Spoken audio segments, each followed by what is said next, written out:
12ویں اور 13ویں تک کی پڑھائی ہوتی ہے، میں نے خود جا کر کے ریسرچ کیا اور خود دیکھا میں نے جا کر کے، وہاں پر کمپیوٹرائز لیب ہے، وہاں پر ڈاکٹری کی بھی پڑھائی ہو رہی ہے، وہاں پر LLB اور جس چیزوں کی آپ تعلیم تلاش کرنا چاہو وہاں پر کر سکتے ہو، لیکن ہماری حال یہ ہے کہ ہم اس وہاں پر نہیں دے رہے ہیں۔ ہم اپنے بچوں کو اس جگہ تعلیم کے لیے نہیں بھیج رہے ہیں، تعلیم کے لیے کہاں بھیجیں گے؟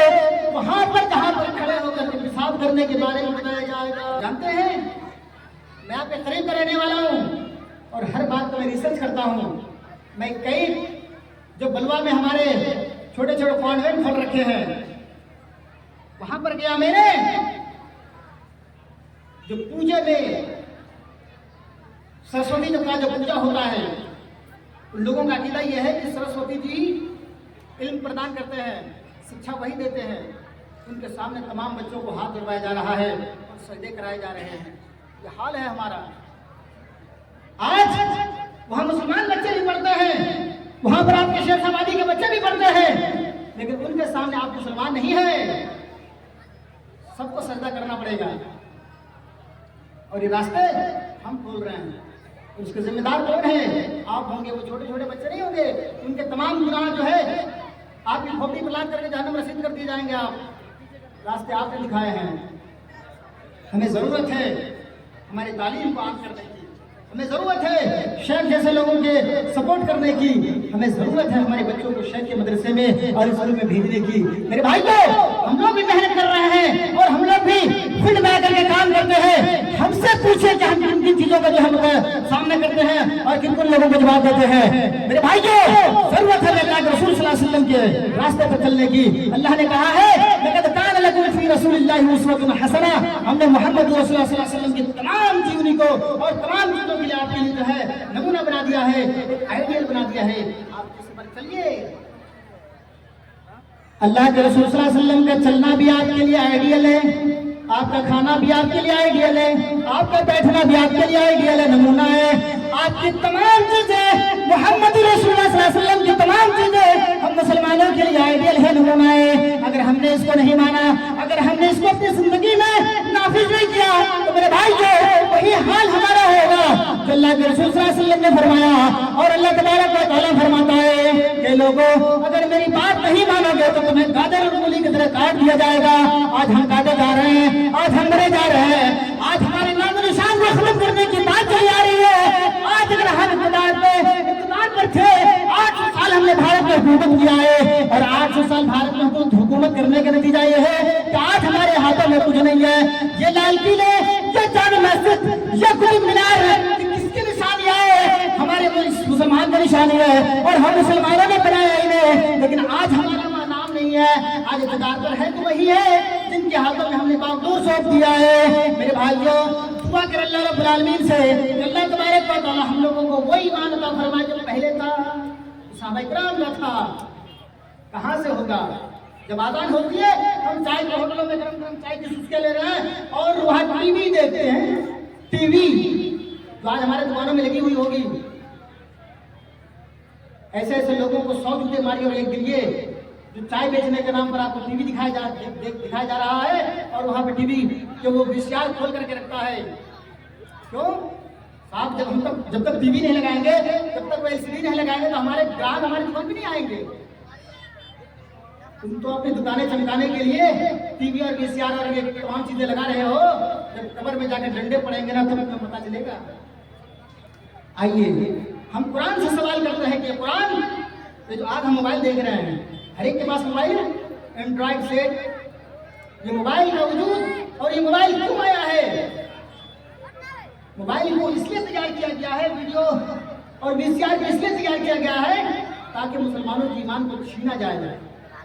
مسلمان جب تک اس کو دیکھے گا نہیں تو نماز چھوڑے گا کیسے؟ جب تک یہ موبائل مسلمانوں کے ہاتھ میں نہیں ہوگا تب تک تو مسلمان جائیں گے مسجد میں نماز پڑھنے کے لیے۔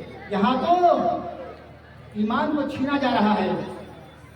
اللہ تبارک و تعالیٰ سورہ لقمان سورہ نمبر 31 آیت نمبر 6 میں فرماتا ہے، لوگوں کبھی ہم نے غور کیا ہے، کبھی ہم نے ریسرچ کرنے کے بارے میں یہ کوشش کیا ہے اور کبھی ہم نے ریسرچ کر کے دیکھا ہے کہ یہ موبائل آیا ہے یہ کس کا دین ہے؟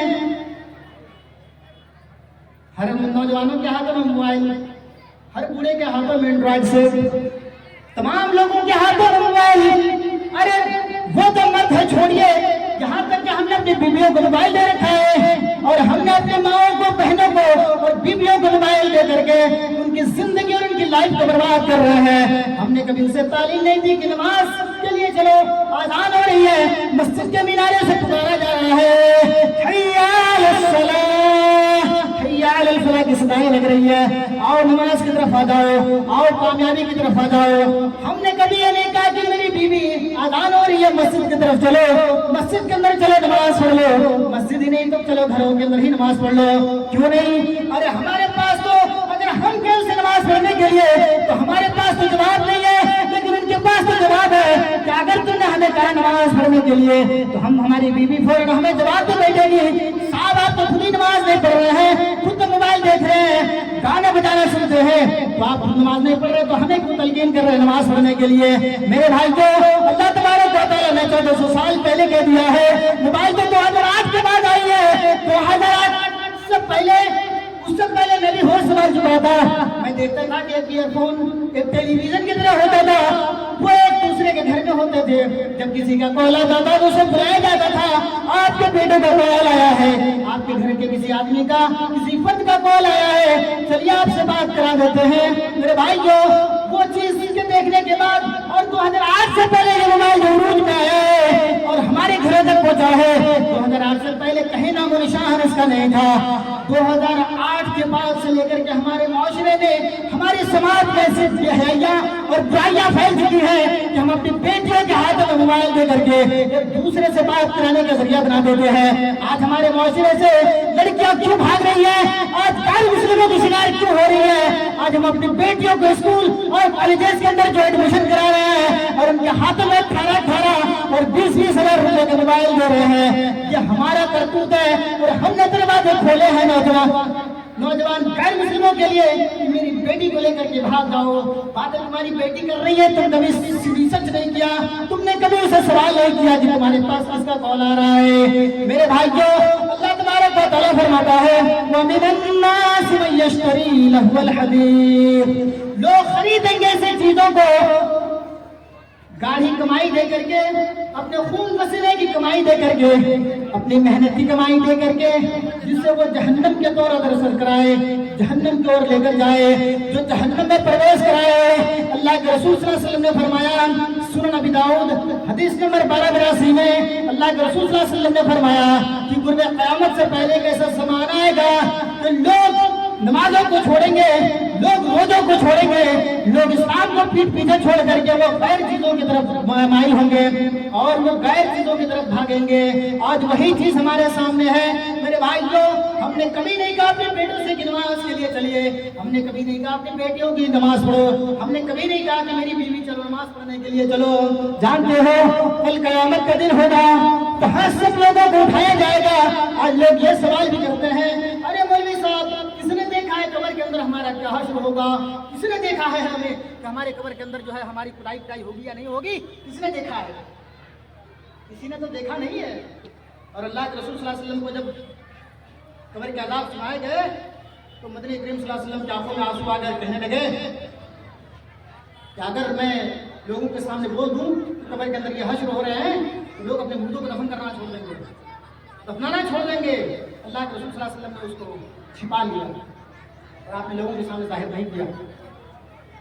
قرب قیامت سے پہلے، قرب قیامت یعنی ڈے آف ججمنٹ، فیصلے کا دن جب آپ کو اٹھایا جائے گا اور جب آپ سے حساب و کتاب لیا جائے گا، وہاں پر پوچھا جائے گا آپ سے، بتاؤ نماز پڑھے تھے؟ چائے کے ہوٹل میں بیٹھ کر کے گپے مارتے تھے؟ دو چٹا کی زبانیں فوراً کہیں گے اللہ ہم نے تو پوری زندگی تیری عبادت میں گزار دی ہے، پوری زندگی، پوری لائف۔ اللہ آپ کی زبان کو سالو کر دے گا، بند کر دے گا، آف کر دے گا اور آپ کے تمام باڈی سے حساب کتاب لیا جائے گا۔ وہاں پر سارے اجزاء کہیں گے نہیں اللہ، یہ آنکھیں جو آپ نے بڑی نعمت دی تھی لوگوں کو، یہ جا کر کے ہوٹلوں میں جا کر ویسیار دیکھتے تھے، ویڈیوز دیکھتے تھے، میوزک سنتے تھے، اور کہے گا۔ اور بتاؤں آپ کو، ارے دنیا ہمارے لیے ہم قرآن حدیث نہیں جانتے ہیں تو کیا ہو گیا، لیکن نشان عبرت کے لیے اتنی ایسی چیزیں آ گئی ہیں. آپ جو فنگر پرنٹ لگاتے ہو، فنگر پرنٹ، یہ جو فنگر پرنٹ آپ دیکھ رہے ہیں معمولی سی چیز ہے. آپ ایسے ریسرچ کریے، دیکھیے تو ایسا لگے گا کہ سارے لوگوں کا جو ہے فنگر پرنٹ ایک ہے. ایک نہیں ہے. ایک ماں کے 10 بچے ہوتے ہیں، ایک ہی پیٹ سے پیدا ہوتا ہے، لیکن 10 کا فیس الگ الگ، 10 کا فنگر پرنٹ الگ الگ. اگر تماموں کا فنگر پرنٹ ایک ہو جاتا تو بڑے بڑے بینکوں کو لوٹنے والے یہی لوگ ہوتے ہیں. بڑے بڑے بینکوں کو لوٹ لیتے، فوراً انگوٹھا لگاتا، فنگر پرنٹ، اور سارے اکاؤنٹ خالی کر دیتے. اسی لیے اللہ تبارک و تعالیٰ نے ہمارے یہ نشان عبرت بنا دیا ہے کہ دیکھ، جس پیسے اور جس تھم سے تم پیسے نکال رہے ہو، اور تمہارا پیسہ کوئی نہیں نکال سکتا ہے فنگر پرنٹ کی وجہ سے. اور اسی کو ہم جو ہے ایک مدعا بنائیں گے، اٹھائیں گے کل قیامت کے لیے. ایک حاجی صاحب کو اٹھایا جائے گا. وہ حاجی صاحب بڑے پکے نمازی ہوں گے، وہ نماز تو پڑھے ہوں گے اور ان کے کھاتے میں کہیں گناہ نہیں ہوگا.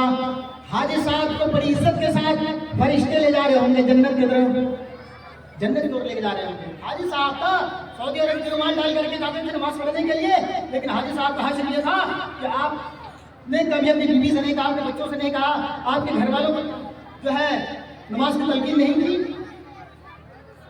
تو حاجی صاحب کی بیوی دوڑتی ہوئی آئے گی اور کہے گی اللہ یہ تیرا کیسا انصاف، کیسا فیصلہ، کیسا جذبیٹ. حاجی صاحب جا رہے ہیں جنت کے اندر، میں جا رہا ہوں جنت کے اندر.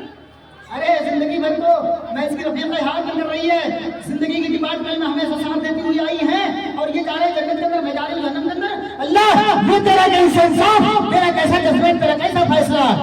اللہ تبارک و تعالیٰ اپنے فرشتوں سے کہے گا اے میرے فرشتے میرے بندے کو واپس لے کر آؤ، میرے بندے کو واپس لے کر آؤ. فرشتے کہیں گے اے اللہ آپ کو پرمیشن دیا جانے کے لیے اور آپ ہی اس کو پھر ریٹرن لے کر آ رہے ہیں. آپ نے پرمیشن دیا کہ اسے جنت کے اندر لے کر جاؤ اور آپ پھر کہہ رہے ہیں کہ اسے واپس لے کر جاؤ. اللہ کہے گا میرا بندہ کا ایک سوال ہے، یہ میری بندی ہے اس نے سوال کیا ہے. میرے بھائیوں فرشتے بڑی عزت کے ساتھ لے کر جائیں گے. وہ جو حاجی صاحب اور حاجی صاحب کو آپ کے پاس لایا جائے گا، حاجی صاحب سے کہا جائے گا یہ کون ہے؟ حاجی صاحب کہیں گے کہ کوئی نہیں ہے.